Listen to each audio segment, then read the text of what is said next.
Welcome to the People, Property, Place podcast with me, your host, Matthew Watts, founder and managing director of Rockborn.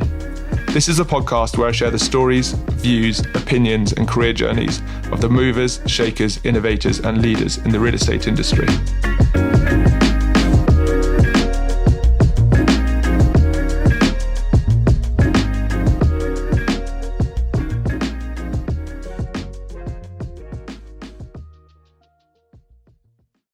Welcome to the People, Property, Place podcast. Today we're joined by the co-founder and CEO of Roebuck, Hugh Macdonald Brown. Roebuck is an institutional grade, pan-European real estate logistics investor who identify and create investment strategies across the risk spectrum, including core, core plus and value add.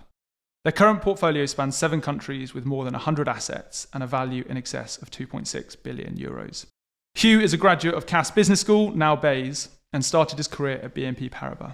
He has since transacted in excess of 3.25 billion euros within the logistics sector and has key relationships with investors, occupiers, developers and lenders in all of Roebuck's target market.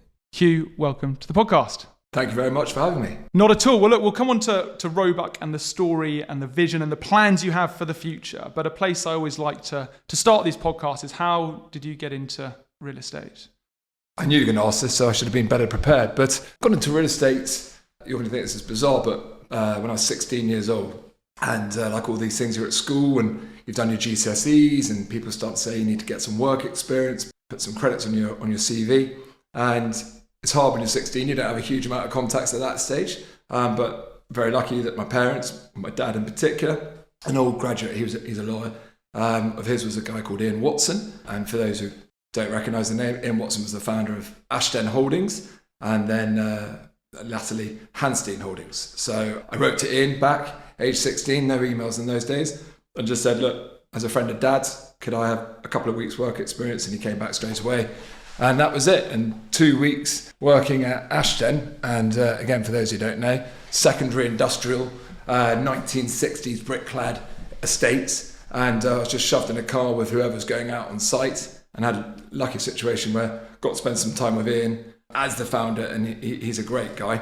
And we went around estates, and it's not the most glamorous side of the property world, but learned a little bit in my 2 weeks, and a valuable lesson at that stage where we used to go around these estates and Ian would talk to all the tenants and I would just take the notes. And I just remember my last day, we got back in the car and he said, what have you learned? And I said, well, they all want new fencing and they want new lighting. And he said, that's it. And amenities. And I said, yeah, that's it. And he said, well, look, if I could give you one lesson, Hugh, may that be it. Just get to know your tenants. And if you know your tenants, you'll deliver value in property. And bizarrely, even at 16, I took that lesson on board.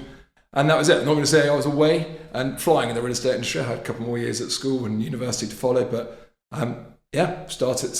my experience started 21 years ago. And did you do some internships or work experience with other businesses in other sectors, or was that literally it and you just fell in love with these gritty regional sheds and were like, this is the life for me? This is the beautiful stuff. No, I didn't. Yeah, love is probably a strong word, but yeah, I did work experience at GVA Grimley, Avison Young now, Cushman and Wakefield, Edgley Simpson Howe, out of town retail part agency. So a bit of a broad spectrum. And I didn't have a sector desire at that stage. That was just, again, getting runs on the board in my CV so that one day, if I am applying for a job in this world, people can say he's got a bit of experience. So you did history at university. Yep. Why didn't you do real estate? View was, because you got good views age 18. And I think sensibly or unsensibly, I thought, well, if I do real estate, of course, I'd definitely pigeonhole to real estate.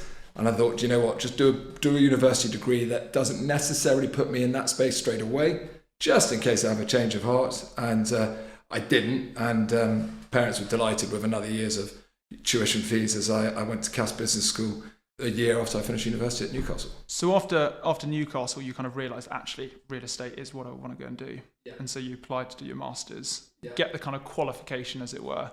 And then did you do the milk rounds, or did you just kind of get your first job at the BNP off the bat? Yeah, so I mean, at Cass, you do the milk rounds. And looking back now, I was woefully underprepared on some of these interviews. So again, I just thought it was a bit of a, hey, this is who I am, this is what I can do, and the job's yours. And I realised after the first couple, actually I better broaden my knowledge a little bit and be a bit better prepared. And I got a job, maybe a bit luckily, given my unprepared approach with Attis Real as it was at the time. So now BNP. And yeah, took it with both arms and said, yeah, that will work for me. And off I was into the graduation scheme. And, you know, it was a good job for me to start with. Did I love my experience there? Probably not. You know, listen, you're 22, 23 at the time. You're doing valuation, property management, corporate real estate. You know, you're moving around into 4 different departments. I made some great mates there. And that side I loved. Did my APC in 2007, passed that. But, you know, you'll remember September 2007, it was the peak of the market and cracks were beginning to appear. And I was in the industrial leasing team. So sort of going back to what I started at Ashton and being in gritty industrial as logistics was in those days, on the leasing occupier side, which has been really important in the evolution of Roebuck, which we'll touch on later. And yeah, I was sitting there and, you know, look, that's sort of where I wanted to be. But again, it's 2007. You're in a transactions-led team, and we were 12 at the time, and transactions were drying up. And I remember being in a sort of pipeline meeting. We'd have them sort of every month. And I think our target was 4 million of fees amongst the 12 of us. You know, I didn't know if that was realistic or not, but 6 months later, we're at £12,000. And I'm not a mathematician, which probably surprises you, Matt. I was going to actually ask you about your, we'll come on to that in a minute, but like your schooling and like maybe some of your strengths and how you were at that. But definitely not maths. No, but I could work out that 12,000 to 4 million, we had a gap. And look, you know, it was clear things were going to happen and not in a positive way. So I was a bit disheartened with property at that stage. I just hadn't really enjoyed the work part of property. I loved meeting people. I think what Attis Real BNP gave me at the time, a brilliant network, and, you know, it gave you some core competencies. But the network of friends that I met there, amazing. And some of them now I'm doing business with in different places, and it's super helpful. But yeah, I needed a change in 2008. And so you didn't like the type of work. The advisory nature is actually just didn't have the control. Whereas when you did your internship with Ian, I guess you were the principal, right? You could actually affect the change rather than advise on the change. Yeah, I think there is a massive difference there, and I prefer being on the sort of owner-manager side than perhaps the advisory side. It wasn't that. I just think sometimes when I was in the wrong place at the wrong time, and that's no offence to anyone at Attis, but I'm in a team of 12 people in a very tricky market. Look, industrial leasing in 2007-8 was very different to 2017-18. You know, if I'd been there at that time, probably would still be there now and, you know, driving a very fast car and having a really nice time, because the last 5 years have been amazing for people in that space. Back in 2007 and 8, you're leasing warehouses at £3 a square foot, and not in particularly nice places, and it was very, very slow paced. It's just different. It's not apples with apples. I just felt I need a change here. You know, I'm young. I can make these changes. If you stay somewhere too long, which isn't working, I foresaw it was going to give me challenges later on. So what did you do about that change, and what was the next step? So, and I probably should have mentioned this, but when I went to university, one of my great mates, Nick Rhodes, who's now my business partner and co-founder of Roebuck, he had got a job at a small property company based in Chelsea called City Court. And, you know, he knew I wasn't having a great time. I was looking to make a move. And he just called me up one day and said, listen, mate, we've got another portfolio, and they had 14 different vehicles, and it's 70 odd million, and we need an extra asset manager. Would you be keen? I was like, well, I'm looking around at all the recruitment agents and the options in 2008 and thinking there isn't a lot. You weren't around then, Matt, to help me. I'm quite a two-footed, jump in 2 feet first person, and I couldn't tell. No, so it's. I just was like, you know what? Let's go and meet these people. And this is the look. There's a bad part to this story, but there's also a good part to the story. You know, what does a 26-year-old want in life? And you know, and I'm not having a good time. If you can get a pay increase, that's a big tick. That was a big motivator, which is probably the wrong way to look at things, but very short-sighted. I had my own office. I mean, that was cool. And we were in very smart, sort of swanky offices in Chelsea Harbour. That should have been another red flag. But again, I was like, this is really cool. And fourthly, and again, this is just the short-sightedness, but you know, when I met the owners, they drove me and took me out for lunch, and one had a Bentley and one had a Rolls Royce, and I thought, hey, this is, if they can do that from this, you know, who's to say I can't get to these opportunity to get closer to the money. Some of that's going to trickle down into your pocket, and you can learn from people that you aspire to be. Yeah, absolutely. I mean, you know, the aspirational side was more the, oh wow, where can they be? Did I aspire to them as people? Well, you'll find out in a minute. I definitely not. But that just got me away from a situation that I wasn't really happy at. So I can't remember the exact date, but September, October 2008, I leave Attis and I jump into City Court to be their asset manager. Work alongside Nick. Alongside Nick, which is cool. We're very different people. You've met Nick, you know. And there we were in Chelsea Harbour. It was a team of 10 people. And I was managing 400 million of, again, mainly secondary industrial. These guys basically raised money, private money, and had done very, very well from buying stuff in 2002 and trading out in 2004 and 2000. You know, now a lot of their sort of vehicles were acquisitions from 05, 06, 07. And I'm walking in the door, and their latest one was July 08.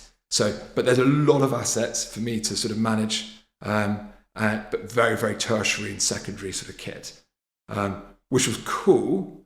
And then things began to change. And what changed is I was instructing local, because these weren't big logistics assets. You know, I'm talking about 10,000, 20,000 square foot unit in Cambridge or Newcastle, wherever it might be. And it needed some light CapEx. So I was managing all these CapEx budgets, going back to the finance team saying, look, this is going to be 50,000 to do a repaint, etc. It's needed. We can't get a tenant to come in without doing these works. Can I do it? Yes, you can. But these were contractors that, you know, one man in a van and, you know, young families. And I was instructing all these people, and then that was all great. And I thought I was doing a really good job. And then my phone started to ring, you know, and it was, Hugh, where's my money? And I'm thinking, that's really weird. I put the invoice into the finance team ages ago. So, you know, so obviously got lost in the system. Bear with me. And I'd follow it up, and the call would come again next week. And then that call came daily, and not just one person. I had 4 or 5 contractors calling me up, crying, you know, saying, look, we've got to feed the family. Hugh, sort this out. So this was becoming too much of a hold on what else going on.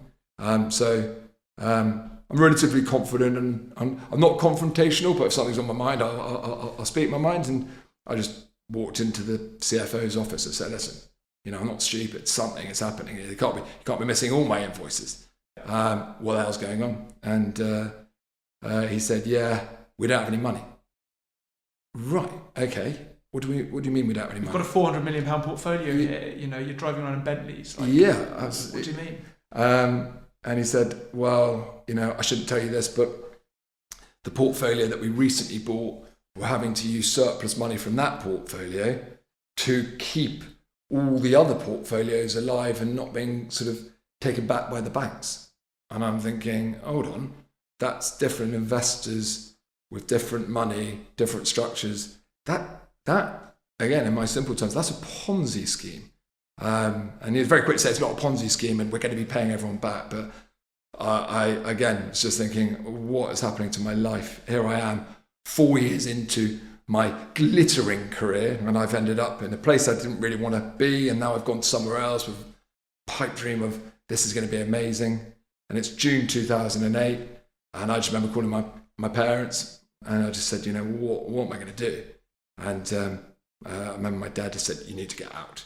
And I remember saying, I think you're right, but there are no jobs. And it's not June 2000, sorry, it's June 2009. So Lehman Brothers, everything's gone. You know, it's and I said to Nick, who again, I was going to say, that must have been a challenging phone call. Your mate who kind of got you into the seat in the first place. Well, no, I didn't blame Nick. You know, you got to, but you know, he was like, I said, what do you think? And he said, no, we got to get out of this. This is, you know, the ship is going to go down, and we're going to go down with it if we're not careful.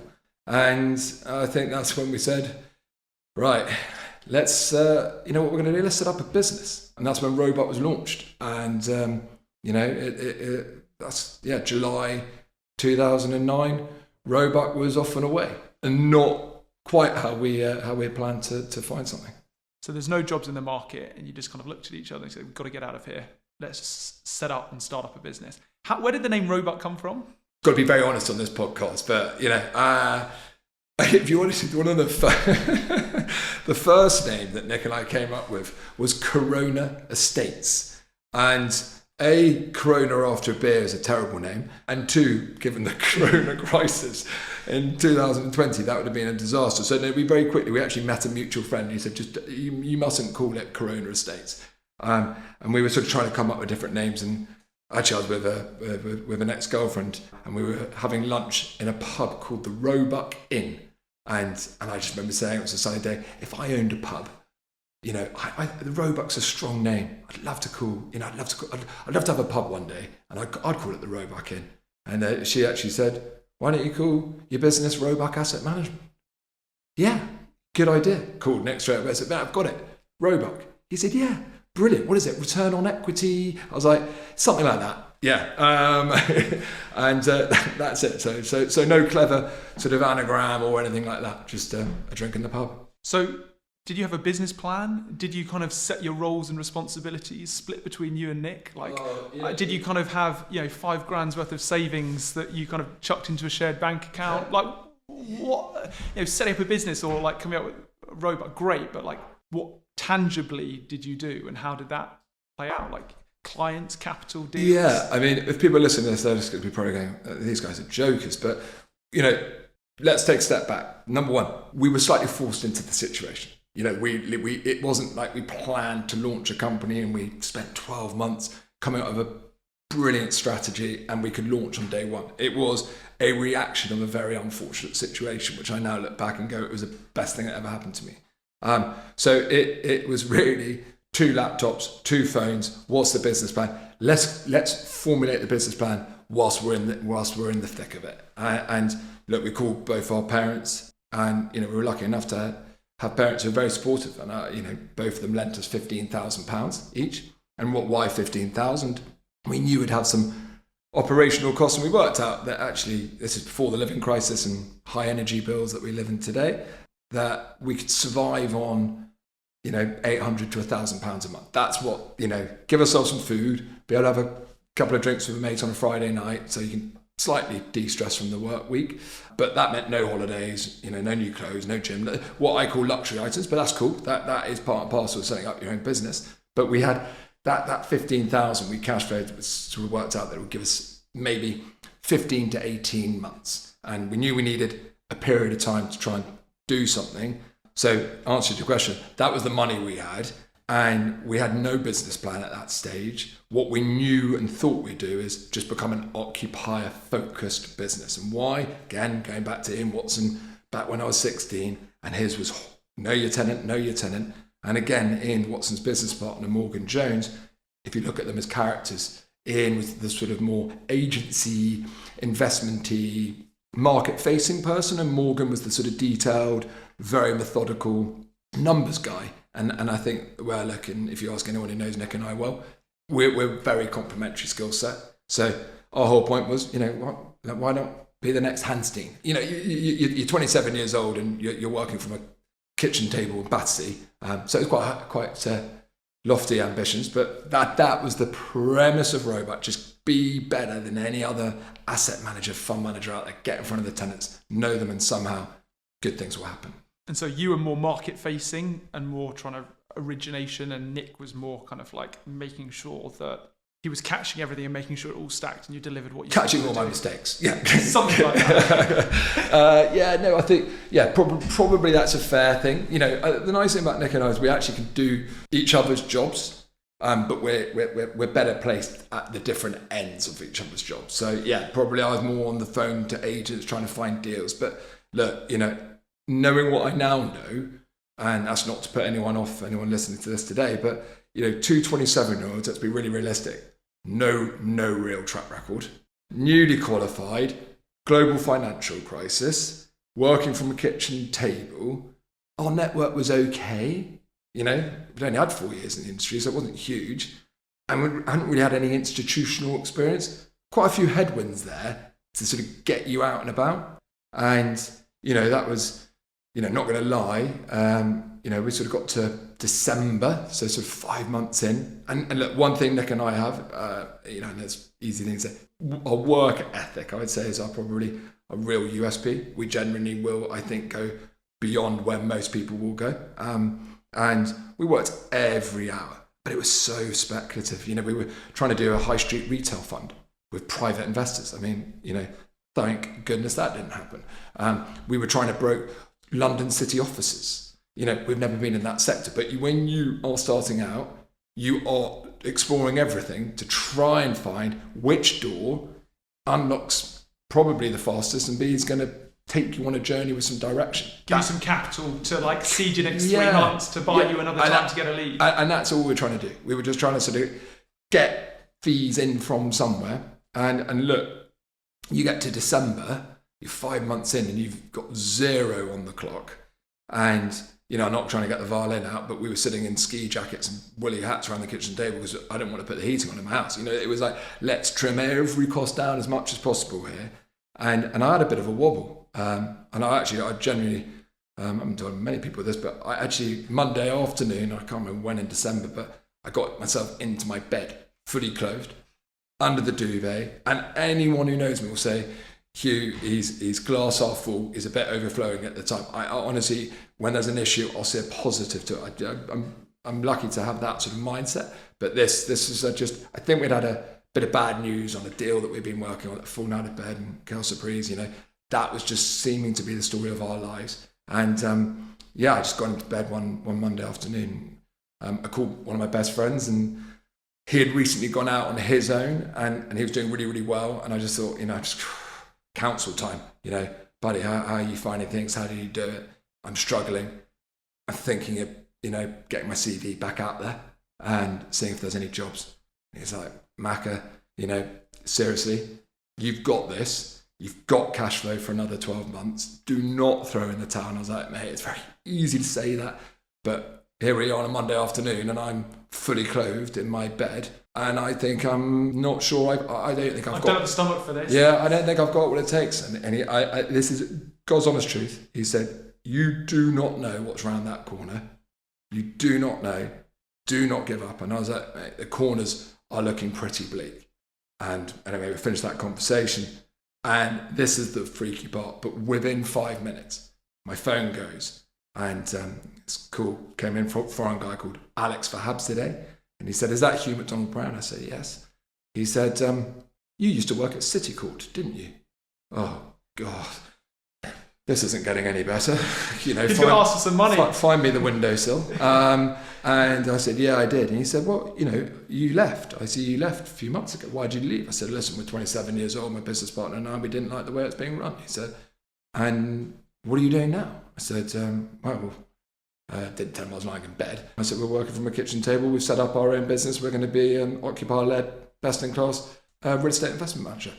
He goes, okay. I said, what's the reason for the call? He said, well, did you know your ex-bosses were crooks? I said, well, yeah, I part of the reason why I left. He said, well, I think it's very admirable that you left. Can you meet me at 8:30 tomorrow morning at the Lanesborough Hotel off Hyde Park Corner? You've got an opportunity. We've taken back the portfolio that they bought for us, and we need an asset manager. Yep, we'll meet you there at 8:30 tomorrow morning. And that was bizarre because 6 minutes prior to that, I honestly was thinking about getting my CV out and trying to find a job. So you turned up to the hotel, 8:25, you and Nick suited and booted, ready for this meeting. Tell me about that meeting. What was the portfolio and what was the conversation? Portfolio was secondary industrial, multi-let industrial estates, and I seem to never really got away from that. And it was 18 assets, locations all across the UK. And we'd spent that night dusting off our notes, just making sure we had an idea of what we're reminding ourselves. And yeah, we got to the Lanesborough Hotel, which is very nice, by the way. And so that was impressive, but we were super nervous. This is your moment.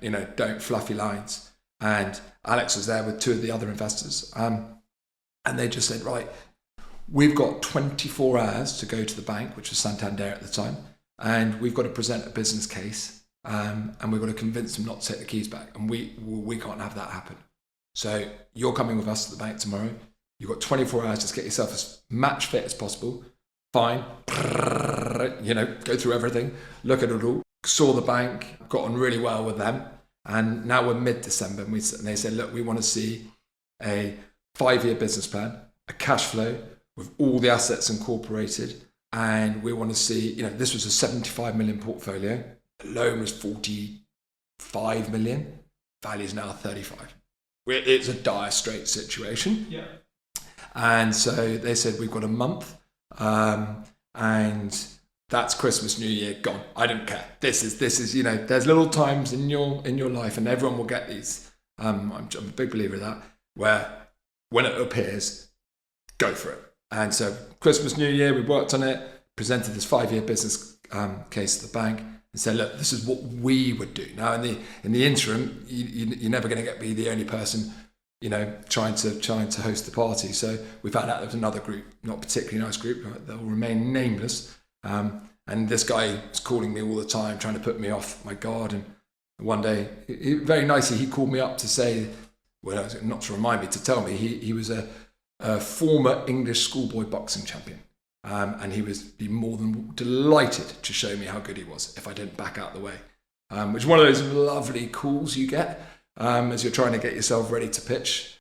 But it was one of those things where actually just made us a bit more like, right, we're going to get this. Bit between the teeth. Bit between the teeth. And I think the worst part, those 6 months of Roebuck, plus the 6 months at a job I didn't like, plus the 3 years of being a bit despondent about real estate as an industry, and Nick had sort of followed a similar path.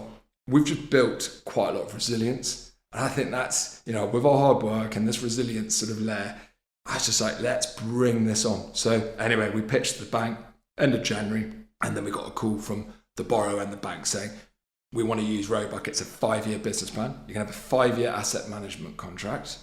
It's 180,000 a year. There's no assets that are going to be sold for the first 2 years because the market wasn't right to do so.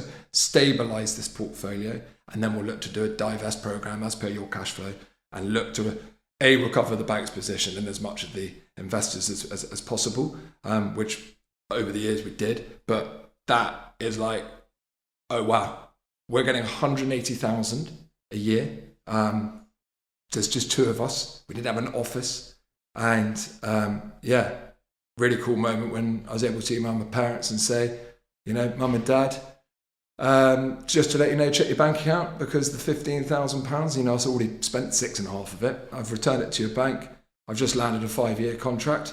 I'm now earning more than I would have hoped if I'd stayed at any of these jobs or pursued certain careers. So tick, I've achieved my mental goal of, self-sufficient. Yeah. And running's probably often walking. And that was cool. I was just, very, very thankful that I had some parents who supported this ridiculous idea of setting up a business from a kitchen table age 27 with very limited track record or contacts. High fives all round at the Roebuck Inn with Nick. Yeah. I don't think we've ever had a beer in a pub called the Roebuck. There was. Do you know what? It's one of those things, a bit like exams. You work so hard, and then when you come out, you're just exhausted. So there wasn't right. I don't think it was. Nick and I, and there's probably a weakness, and our team probably slag us off for this, but if we do a big deal at Roebuck, we're sort of on to the next. And actually, you reminded me. Sometimes it's good to take a step back, but I think it was more relief. But what did that do? That just gave us conversation starters. Coffee bars, meetings. We had a reason to go and see people. We could get agents instructed on leasing projects. We could get building surveyors instructed on dilapidations and investment agents on future sales. And once you start to have a commodity to potentially trade in that wider market, people then will give you time. And that's all we needed is, time in front of people, time to meet people. And I would truly back, property is not rocket science. It's, in my mind, as Ian Watson told me, know your tenants. It's protect your income, enhance your income. So we knew we could do things. We just needed the opportunity. That was the first break. Quick one from me. If you haven't already subscribed or followed this show on the podcast or app where you listen or watch, please do. It takes 10 seconds and helps tremendously. I've got really big plans for the People Property Place podcast, and that one small action really, really helps grow the show and the presence and enables us to keep doing what we're doing. So if you haven't already, please follow or like on the platform you watch or listen to. Thanks so much. So you got the break. Did you move into offices, or did did you kind of like establish the brand, the website, get all of the business kind of set up, and then divide up your roles and responsibilities a little bit more formally and go? Oh, Matt, I'd love to say it was as organised and as that. Again, just chaos continued probably. We moved into an office, we were working from home before working from home was a thing. So we were delighted. That was really important because it's kitchen table for two people. There's a limit, I think, from a mental health point of view more than anything. But yeah, we've got an office in the West End, in Charles Street, a little size of this room, probably smaller that we're sitting in today, so about 180 square feet. 2 windows that didn't open, but nice to see. And a shared meeting room that had these shutters and blinds, which when I first lifted up was just onto a wall. But it gave a nice effect that they weren't exactly behind it. Pretty basic, but it was just cool to be in an office. Roebuck sticker on the wall, desks. Yeah. I mean, and again, you're just being so frugal. So everything was on a shoestring. But we had an office in the West End. We had some business cards, a website with 3 pages. And we were sorted out. We were, as I say, we're in play.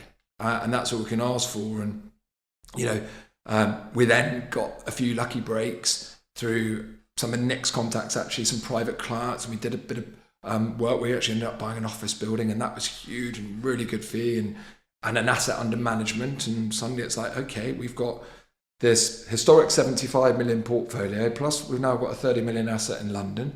And this was a wealth preservation, so this is going to be like 7 years.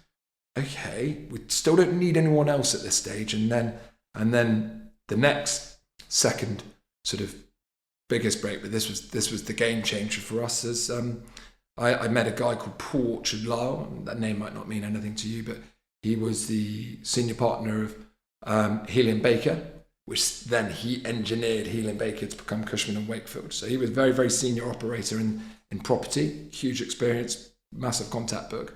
And he was at a property event, and getting to my strengths, I'm quite good at sniffing out things and people and approaching them and not being too afraid to say hello.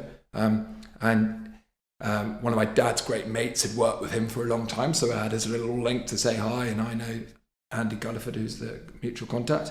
And we got chatting, and I told him my story. Because what we needed is people like him going, I've got an idea.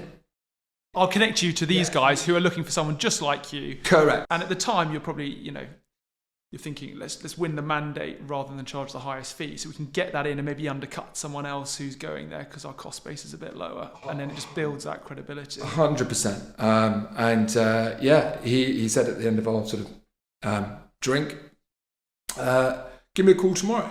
I said, okay, fine, I'll do that. Now, he's a military man. I remember my dad's friend saying, listen, this guy, if he says 9, you don't do him at 8:59, and you don't call him at 9:01, you call him at 9. And got to 9, I called him at 9. I said, morning, Paul, it's Hugh Macdonald Brown. We met last night. He said, good to see you can keep the time. Not many people can. So that was good. I was in, and he said, right, where are your offices? Oh, gosh.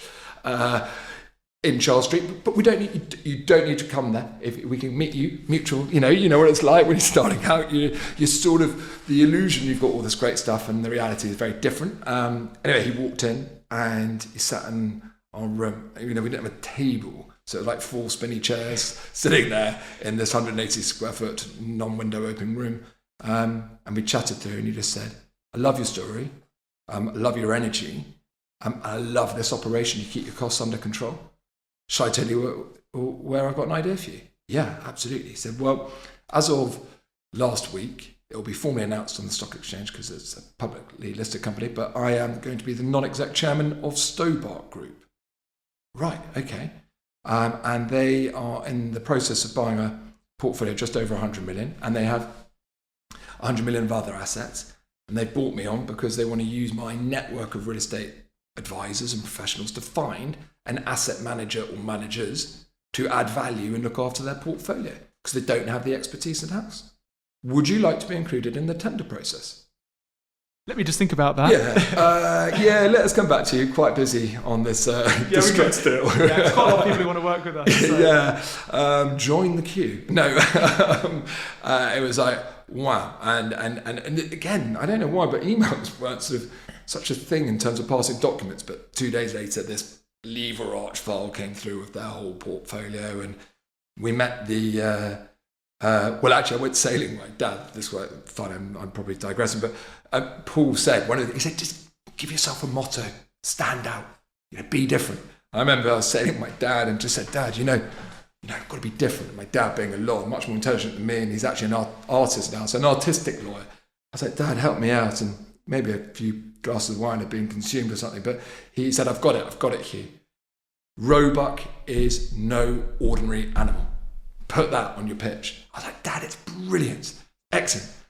So we put our perspective of Roebuck and who we are, our track record. But on the first slide, Roebuck is no ordinary animal.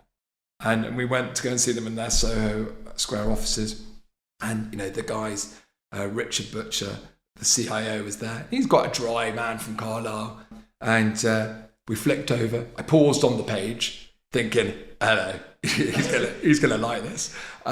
He looked at it. I think he thought we were complete weirdos. What the hell does that mean? And I'm going, Paul, help me out here, because he was sitting next to him, and we moved on. Please, I've never ever used that motto ever again. But anyway. I was going to say, I didn't see it on the newly branded Roebuck website. I didn't see it any part of the website. No, it probably it's gone into the old bottom drawer and with a lock and key. But no, and then they said, listen, in 4 weeks' time, we'd like to meet you, and we're seeing 5 other asset managers. Full transparency.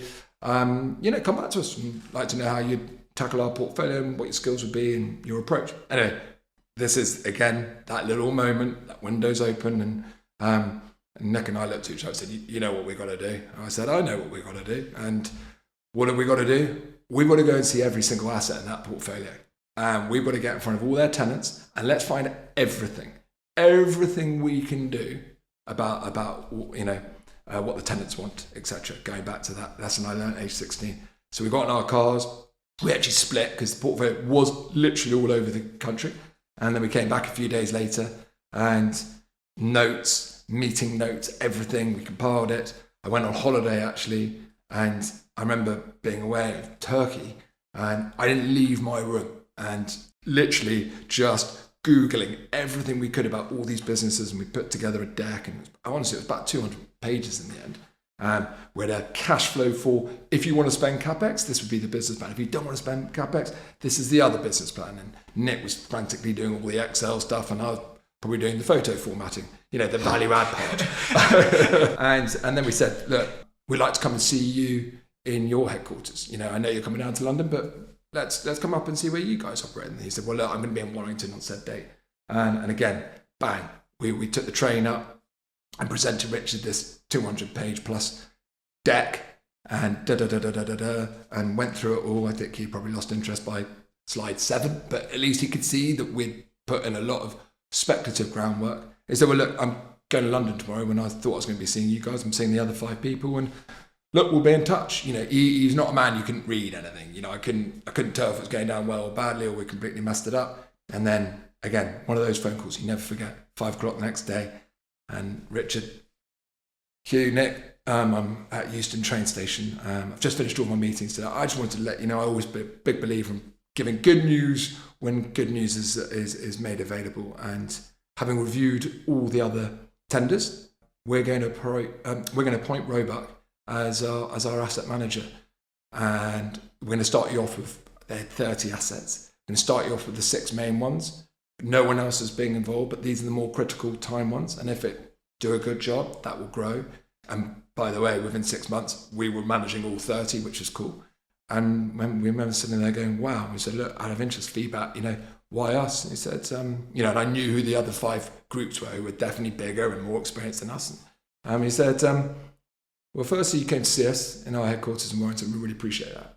Secondly, you didn't actually quote a fee, so we're going to have to work out what you're charging for this. This might actually be the shortest contract. You're too busy formatting all the photos. Yeah. You've got your piece. No, we did it on purpose. No, we did it because it's like, you know what?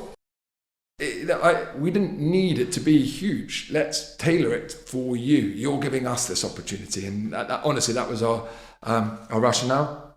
And we actually take that in most of our approach with new mandates today. And thirdly, he said, you're the only one who not only saw one, but all of our assets.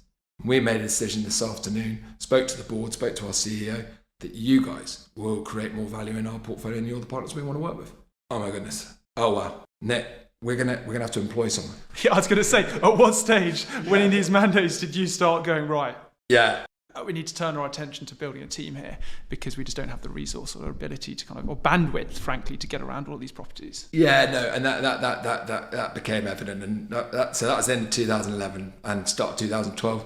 A guy I used to work with, Charlie Seaton, lovely guy. He was at Attis and knew things weren't going well. He just had a newborn baby, and he's one of those guys. He's liked by everyone, and we'd spoken to him. He was keen to get into asset management.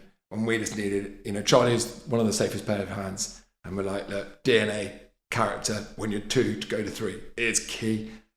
Similar age. And so Charlie joined us at that stage. And that was it. We were a 3-man band. And don't worry, I'm not going to go through this. With 2011, we're going to run out of time.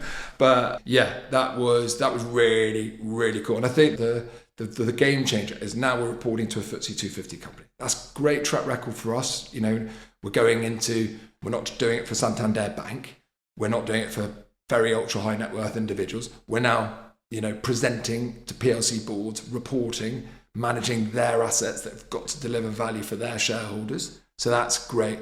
But the real secret in all of there, and that was not part of the pitch, but they owned Eddie Stobart. And look, we all know, all my friends know Eddie Stobart, and I think all my parents' friends know Eddie Stobart, and everyone in between. So that sort of link, which we didn't know, we didn't appreciate in 2011, but that exposed us to the logistics, operational being the key word there, and a man called William Stobart. So we started to get to know him very, very high level, because he was on the third-party logistics business. We were very much on the infrastructure real estate investment side, but there was a bit of crossover. But 2014, he did a management buyout with some private equity backers and took the business out of the listed arena and private. And I remember him saying, look, we're going to need an advisor. We like what you've done. I want a new site. If you can find us a site, maybe that could lead to something. And so again, didn't discuss fees, but we ended up acquiring a leasehold site for him in Dagenham, Goresbrook Park, which was a phenomenal deal for all parties, for them, for the developer who bought it 10 days prior, when we were coming in with a 17-year lease for the whole thing. And then London Metric bought it, but they redeveloped it. It's one of those sites, the gift that keeps on giving. And if anyone's driving down the A13, you will see Eddie Stobart Distribution Park. And that's the site I was talking about. And I remember sat down with William and he said, look, go on then. What fees are you going to charge? And I said, well, look, someone would charge 10% of rent. That's not what we do. Would charge 7.5%, but we will ask for it to be paid over a 3-year period. What? Yeah, what we'd like to do is, could we be paid over a 3-year period and create an asset management agreement between us and you, and therefore you might feel that we're there and we can look after your portfolio. We could put all your leasehold assets into a spreadsheet and we could manage it like it's a freehold portfolio. And he's like, why wouldn't I say? So rather than just a one-off deal, correct, for a transactional, yeah, for a transaction, you created the additional value and basically increased your pie by reducing the fee or splitting it over 3 years and picking up a load of other work, and becoming a trusted advisor to him. Right? Correct. More so than Correct. And I just really like the guy, and again, anyone who knows me, he's my best work contact / work friend. He's a genuine friend of mine now. And some days I speak to him 10 times a day. And it's weird if I don't speak to him every day. I literally, I've learned so much from that guy. This is a guy who left school at 16 years old. This is a guy who's, reading and writing is not his strongest assets. But what has he got? Work ethic, which again, it's just, I think you need. If you're ever going to be successful at all, everyone has had to work bloody hard. And he understands logistics, I would say, better than anyone in the UK. He's transported goods from A to B in the most efficient way since he was 16 years old, living in a lorry of a business called Eddie Stobart that he started with his brother Edward. So, and he goes around warehouses and he knows everyone and everyone likes him. And that is, he's been an invaluable sort of mentor to me. And that was, so what are we, breaking with the bank portfolio, then a break with the Stobart Group, and then suddenly this, is now another client. And things are going nicely. You scale the business, and can we just fast forward to 2020? 2019, when GFH come into the frame? Yeah, so. Can you just talk to me about that decision? Because at this stage, you're established. Yeah. You've got a bit of a team infrastructure. Yeah, we're to be honest, we're from a team perspective, we're only actually 4 people. So David Headley joined us from NFU in 2018. So just before we get into the GFH piece, we ended up doing some work with Korean institutional investors off the back of being a logistics expert. So that was the things that were happening in 16, 17 and 18. And we actually then got into Europe and bought some sites in Belgium, Czech Republic, managed a site in Germany and Ireland, and bought a site in Spain. So suddenly we're that pan-European, inverted commas, asset investment manager. And then, fast forward now, we're a team of 4. Our website's looking better. Our reputation is better. Our cash flow's cool. We're not a grown-up business, but we've got a hell of a journey over that last decade to get to where we've got to, and still a lot to learn. We were still very naive about how certain things worked. 2020 happens. We get a call from EY, and they're saying, "Look, we've been appointed by GFH Financial Group. I haven't heard of them. I didn't know, a Bahraini investment bank." And we're going to shortlist investment managers who specialise in logistics, ideally based in the UK with pan-European experience. Thinking, that list won't be extensive, but they were looking at anything from 100 people to 2 people. And we got on a call with the CIO, a guy called Niall Mustafa. And, this is conference calls. This is just before COVID. So, Zoom rage hadn't happened at that stage. So conference call, we got on quite well. Then COVID hits. And we're like, there you go. That will put an end to that. C'est la vie. These things happen and crack on. But actually what COVID did is it accelerated, because we suddenly realised you don't have to travel on a plane to build a relationship or have these meetings. And Zoom's in play. And we were Zooming with Niall twice a week, going through things. And he was like, "Have you got a business plan?" Should have had one by now, but over the last 10 years, literally still hadn't put a business plan together. He sort of said, "Right, this is, where we see things, where do you see things?" And we sort of did that. And by August 2020, so, what are we talking?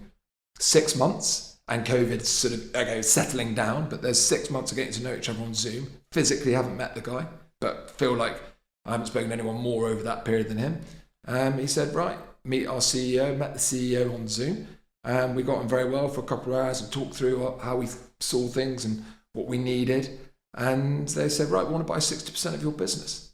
So, right, we hadn't ever thought, we never put a for sale sign up. I was going to say, was this part of the plan?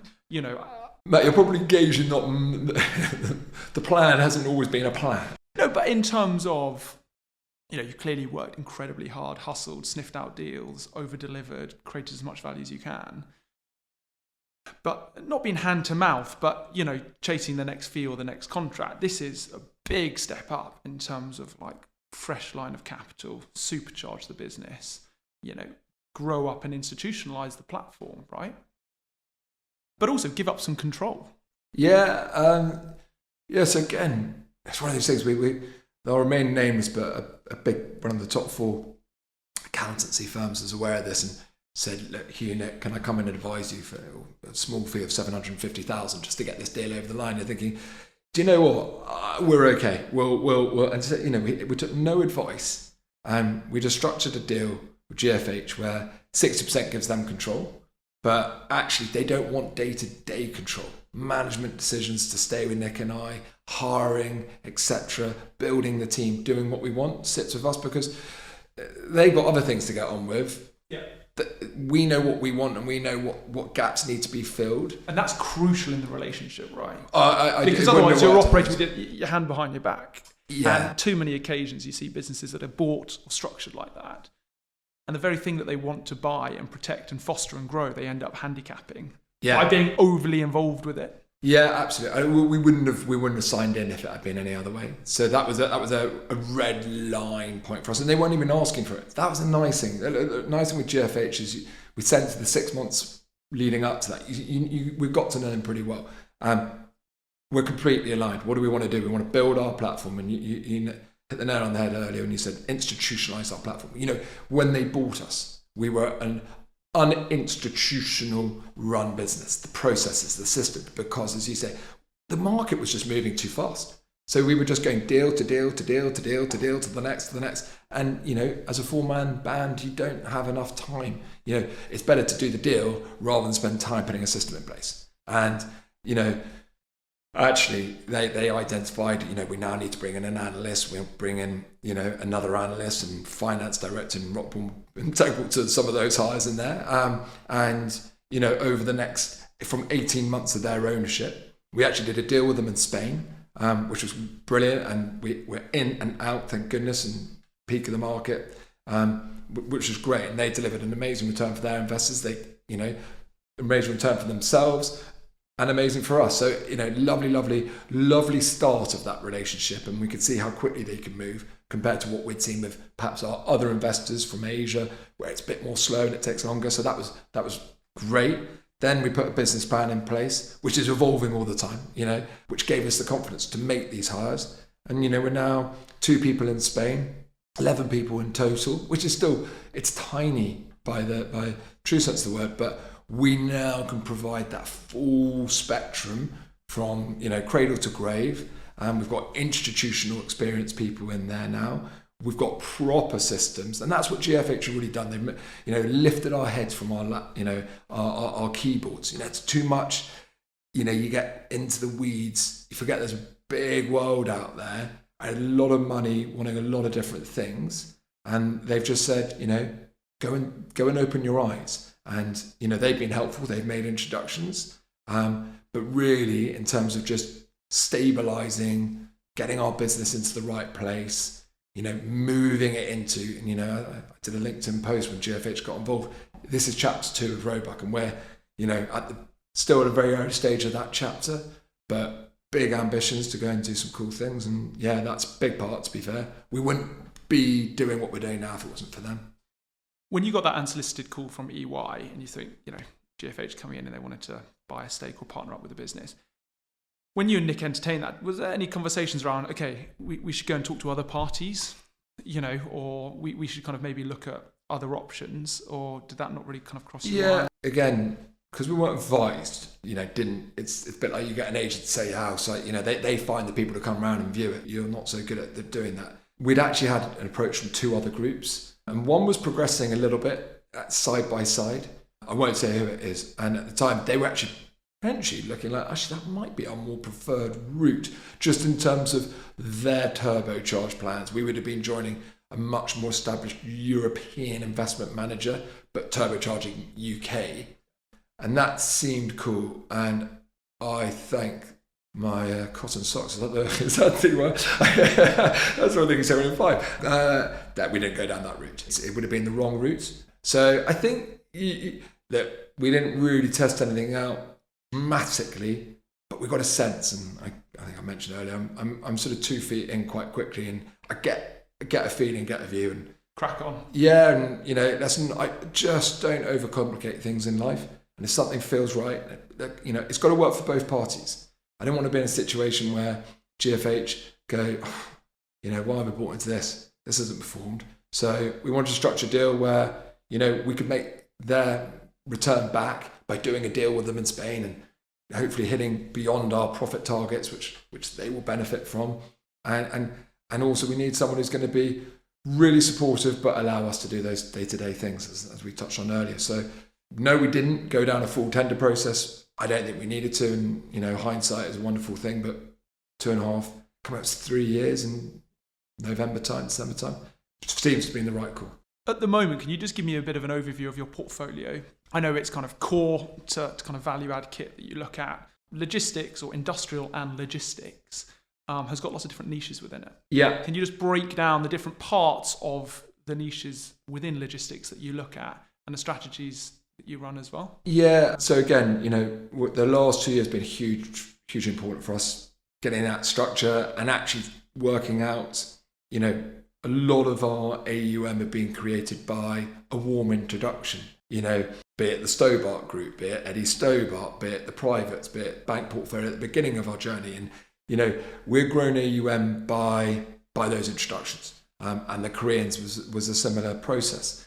In 2020 in GFH, like, now you've got to start thinking about more strategic product lines and how can you onboard? Is it one investor in a sort of JV capacity, or is it a commingled vehicle / fund club deal type scenario, or can you do some form of REIT or whatever it might be? So look, 2021, when we really sort of get into the guts of GFH, the market, we all know what's happened to the market. It was very hot in 2021. We actually divested a lot of our AUM, and you very kindly introduced me at the start of this. It made me sound like a rock star. I actually realised I wrote that as well on my LinkedIn profile. So that's good. It comes across well. But yeah, it's we don't have 2.6 billion under management today. That's a sort of cumulative AUM. So what we're trying to do very much today is come up with set strategies. So we've ended up doing a JV with ICG in Spain, and that's a sort of last mile urban logistics strategy. And ICG are providing all the money. We're a very small co-invest alongside them. They are a great partner, really, really user friendly. Bought 5 assets with them. We want to do many, many more. Again, market dependent. We ended up actually doing some work with Blackstone last year on a UK logistics strategy. Now, listen, they have partners everywhere, but that was really cool for us to work with them. Again, they've worked with enough operating partners that they are a great group to work with and learn from. Oh yeah, listen, if anyone could do anything with Blackstone, you'd be the first to do it, wouldn't you? So and that was really cool. And again, it's a badge against Roebuck's name that we can say, look, we can be a partner to these groups. And what are we doing now? We've looked at a number of different things. What we really want to focus on now is, we've got sort of capital that we've identified, probably more on a separate managed account for that core plus type return. That is really challenging today when interest rates. Sonia's 4.5 this morning, and therefore all-in cost of debt is 6.5, and a core product still 5. So I live really, really, really difficult. But there are some groups that is we're just analysing pipeline, and that's something that they're usually long-term contracts, and that's something that not going to set the world on fire for us, but it's an important part of the business. Keeps the cash ticking over. Absolutely, and they're usually bigger ticket sizes. Then we're looking at specific strategies within the logistics space, and everyone's talking about IOS, industrial open storage, and it is flavour of the year. In this month in particular, and you see different groups going out to raise. And look, we've been working in that space personally for over 10 years. And again, with my contact with William Stobart, he's owned, managed, developed and operated open storage industrial sites for the last 50 years. We've identified a really cool pipeline because it's a fragmented market. What is industrial open storage? For someone who hasn't been reading the press, because it's everywhere right now. Yeah. What is that, and how do you define it? Open storage is the storage of product outside, usually in hard concreted or tarmacked yards. And the storage of product can vary from a truck, plant machinery for construction sites, containers, that haven't been de-stuffed into warehouse space. To give you an example, NHS have a lot of containers around the UK of PPE equipment. So why we have, cars. So I didn't mention a client we got into, again, through Stobart Group, was British Car Auctions. cars need to be stored somewhere. Lorries need to stop at night. Containers need to be stored outside. Plant machinery, you don't tend to store heavy plant machinery that's going off to a dirty construction site in a nice shiny warehouse. It can stay in a yard. That's what open storage, low site density, big compound yards, typically in relatively accessible locations. They don't have to be in prime locations. They're never going to be in utter prime. Maybe truck depots will be, but a storage of plant equipment, you can be a bit further off the motorway, but you need to access roads that get you to the motorway and not too much troublesome journey. That's what open storage is. Open storage is not this new sexy thing. It's been around as long as warehouse storing products been around. That it's just another function of storing a product in what we now call the logistics industrial space. And it's just offering a higher yield than buying a shiny warehouse. Well, that's now becoming interesting in a high interest rate environment. There is not much data. So what is a true rent? I think, we're going to see that rents in that space have got a long way to go. So, it's being able to capture that rental growth. It's not hugely capex intensive because you're not piling. You tend to, key sites, which it's all about the purchase price, isn't it? If you buy it on the right basis points and the right assumptions, these could be sites that quarries or tips that actually piling is either impossible or be very expensive. So to build and construct a building is difficult, but it doesn't mean you can't concrete it and store loads of product outside. So that's the beauty of William Stobart. He has access to all these different sites, and it's a fragmented ownership. And they're normally quite, there's not loads of them, right? Because they're quite unsightly, or they're secondary, tertiary locations. It's not like the council or planning is giving you loads of options to turn this. Yeah, and there's a lack of supply, which is going to drive rents. Because there'll be more demand for it and less available options for the demand to go. But there's enough supply out there if you look hard enough. And it can't be a strategy that you're waiting for a CBRE or JLL, Savills brochure. No offense to those guys, they do a great job. That is not the strategy we would be looking to do. Do you know what it is? It's a sort of replica of the Hanstein-Ashton model. Higher yielding industrial assets where you can grow the income, but they tend to be not as shiny. Now, the issue you have in the secondary multi-let industrial estates today, EPC regulations and ESG considerations. When it's open storage, that's not an issue. So that again is becoming more of an interesting element for future-proofing against government regulations. So we really like the space. We are going to be trying to raise some money either through a JV partner or a club type vehicle structure. What I've learned at Roebuck, knock on every single door because you don't know which door's going to open. So you got to have as many conversations as possible.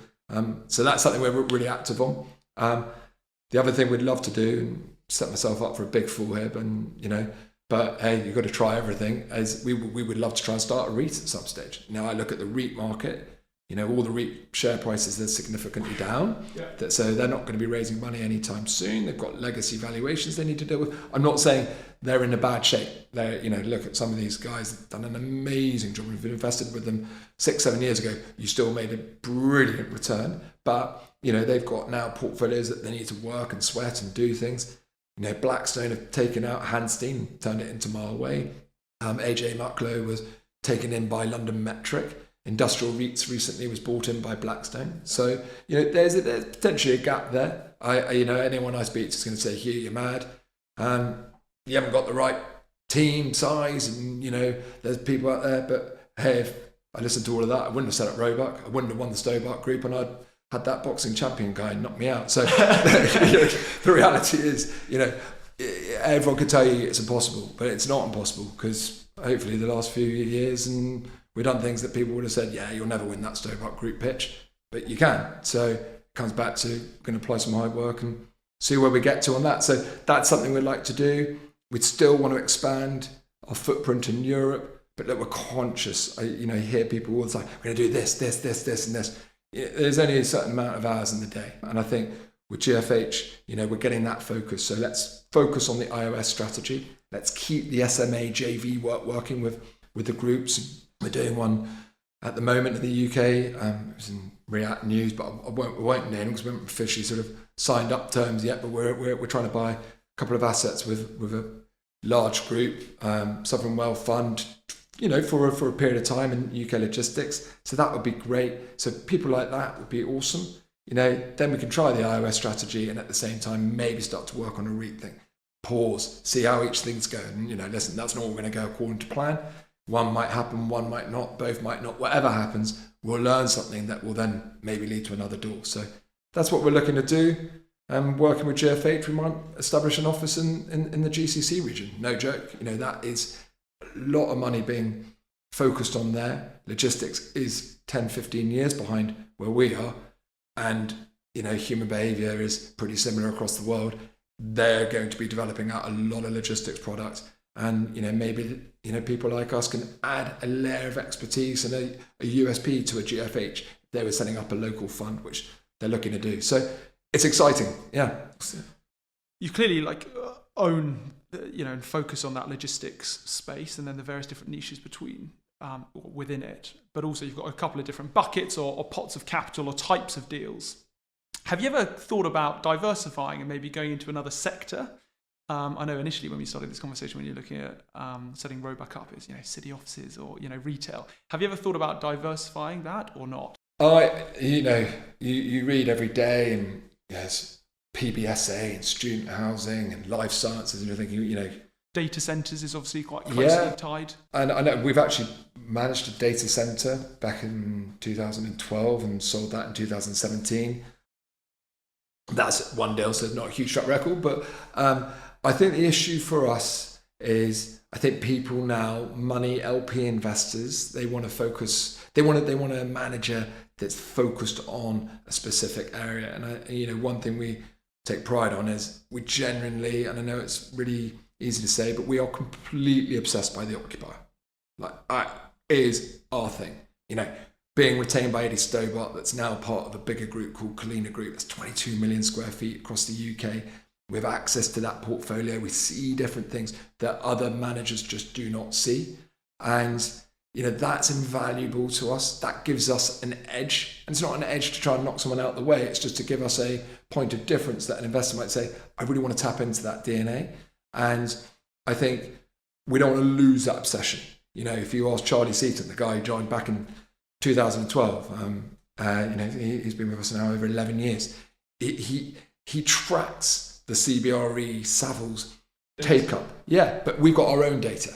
And so he then has calls with the likes of Kevin Moffat at Savills to say, why have you got to 6.6 million square feet in Q1? What am I missing? I'm at 5. And actually, he might have accounted something that we haven't. And that data we are building is invaluable. Now, because it gives you an edge or what? Well, then it means more you can insight on what decision you can start you can make sensible investment decisions. And does the data precede the underwrite? The data informs the underwrite. So i.e., what rental growth are you going to assume or not? What rent are you going to assume at lease expiry? What should you be scared of? Actually, again, this not telling tales out of school, but Charlie had a call with an agent from Sheffield, Yorkshire region, and they were saying there is no stock, Charlie. Charlie said, I'm just not following this. You got 5 minutes, and the guy said there's only 600,000 square feet available. This is why rents are going to grow. And Charlie said, well, I've got 6.4 million, and went through every scheme, and the agent said, oh yeah, if you include, yeah, and so that might mean be a bit. Look, agents do a great job. There's no belittling of them at all. But it's you have to also have your own sort of data to form your own views. And this is a really long-winded response to would we diversify our logistics? But our whole premise is we're not a big enough team. We're not set up to go and have that in-depth knowledge about another sector. And I think for us right here, right now, we could sit in front of anyone. I'd feel more confident than anything.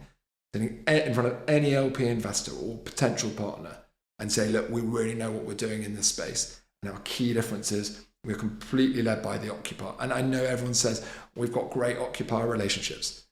I challenge them that they have as deep-rooted relationships as we do, because purely through that Eddie Stobart link, it's brought in subtenants in some of their portfolio. That's given us extra things. And now there's about 12 different operating businesses within the Cleaner Group that stretches from, pallet sortation, e-commerce fulfillment, chilled operations, ambient warehouse, transport depots, fleet management, industrial support services. So, you're just seeing the breadth of the supply chain, rail freight terminal handling, and that's really cool. It's an exciting place to be. Yeah. Are you? You're clearly unbelievably driven. Has success changed? As the view of success changed as the business has scaled? And are you doing what you always thought you would do when you and Nick, left your Ponzi scheme and set up? Not our Ponzi scheme. The Ponzi scheme. That you were, left the Ponzi scheme and set Roebuck up. Have you kind of like surpassed your ambition in terms of what you thought was available? Oh yeah, look, if you'd said, I'll come back to 14 years. If someone said 14 years ago, I'd be sitting on a podcast with someone like you. You've got to. That's not a high bar. No, it's about as high as it gets. That's it's retirement time now. But my point is talking about a business that's bought and accumulated, AUM of circa 2.6 billion across 7 different countries in Europe. A team of 11 people.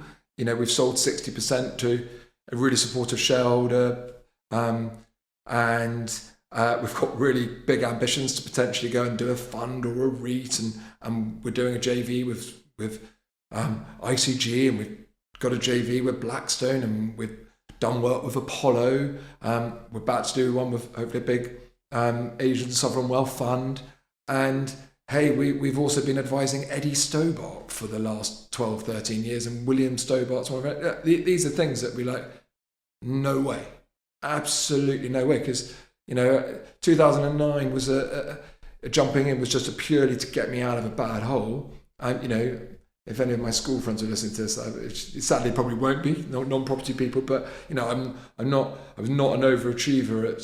I'm not the most academic person. I've always found exams really difficult.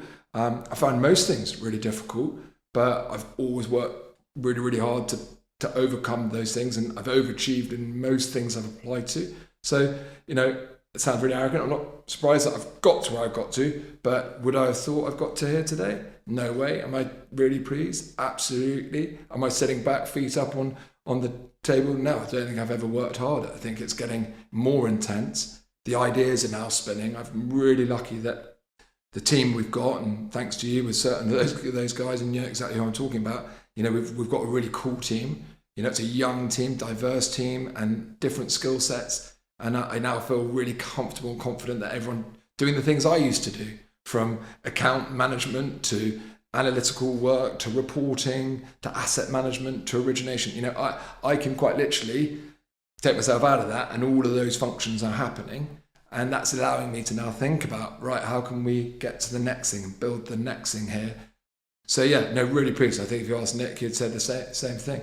Well, Hugh, it's been an amazing story and unbelievably inspiring. As we kind of draw to a close, the question I ask everyone who comes on the podcast is, if I was to give you £500 million, who are the people, what property, and which place would you look to deploy that capital? Most people, however, just before you jump into that, will go, my team and the strategy that I'm doing or the business that I'm building. And I guess I'm going to change the question a little bit to say, look, if we were to go outside of logistics, because I bet your answer would be, I'd love £500 million to do an iOS platform, existing team, couple of people, happy days, and off we go. But if I was going to say, look, outside of logistics, £500 million, outside of your team, who would you get on the journey, and what sector would you chase? Okay, let's think about this differently. I would focus on, and this probably touches on open storage, but I'm not trying to bring in open storage, but it's probably infrastructure-based investments, because I think, the more we look at the supply chain, and I know this is touching on logistics, but infrastructure is hugely important. And I think there's probably more infrastructure which ties in renewable energy type groups. And you're going to say, I can't now think of any. But it's definitely going that way. It's going that way. Look, what would I not do? I wouldn't do any form of retail at the moment. I just wouldn't. And you can buy shopping centres, I hear, at 8-9% best in class, but there's no rental growth, so it's really difficult to get performance out of that, and it's a lot of management. And I'm not saying it's bad to do a lot of management, but not to generate growth. Offices, listen, we just have to read the press as daily rhetoric of how bad is the office market. So I think it'd be some form of infrastructure, ports, rail sort of terminals, infrastructure, renewable energy plays, where one thing we're going to struggle with, I think, is power. We're going to have to A, generate power through renewable means, and B, we're going to generate power that's not killing our grid. So it'd be finding groups that maybe do big infrastructure projects and backing them, because if you can hold out for 10 years, I think that sort of subsector within real estate, because it is sort of it's physical. Yeah. And then in terms of the people in place, UK or European? I think I don't think the UK would be big enough. So for 500 million, so you'd probably target, where Germany. You'd go to the obvious places. Germany, I think Italy. You'd look at Spain for they've got big container terminals and ports and things, and lots of product comes in from that way. And Italy and Spain have a lot of sun. I am massively freestyling this as we speak, because you changed that question. Put you on the spot, and this is going to be out there forever. Investments can go up as well as down. Well, Hugh, in terms of your background, and like I said just a minute ago, it's a phenomenally inspiring background, and I think that thread of hard work, outworking your peers, luck being just around the corner, and creating that yourself with an awesome team certainly is kind of like held you through the last 14 years. And I'm really excited to see what the next 14 years look like at Roebuck, and hope we can play a small part in supporting your growth. So thanks for joining me on the podcast, and excited to see what you and the team are going to do. Thanks very much for having me. Thanks for listening to this week's episode of the People, Property, Place podcast. If you found it insightful, feel free to share it with a friend or colleague. Give us a rating, like, or comment. It helps tremendously. It'd be great to hear from you on LinkedIn. I'm super open-minded to recommendations of guests that we should have on the show, or areas of the market we should explore further. So do drop me a message. The People, Property, Place podcast is powered by Rockborn. The team recruit leadership and future leadership hires for real estate owners, funds, investors, and developers. So if you're looking to hire top talent for your business, head over to the website www.rockborn.com, where you'll be able to find a wealth of information. Or feel free to drop me a message on LinkedIn. Have a great day wherever you are, and I look forward to catching you next time.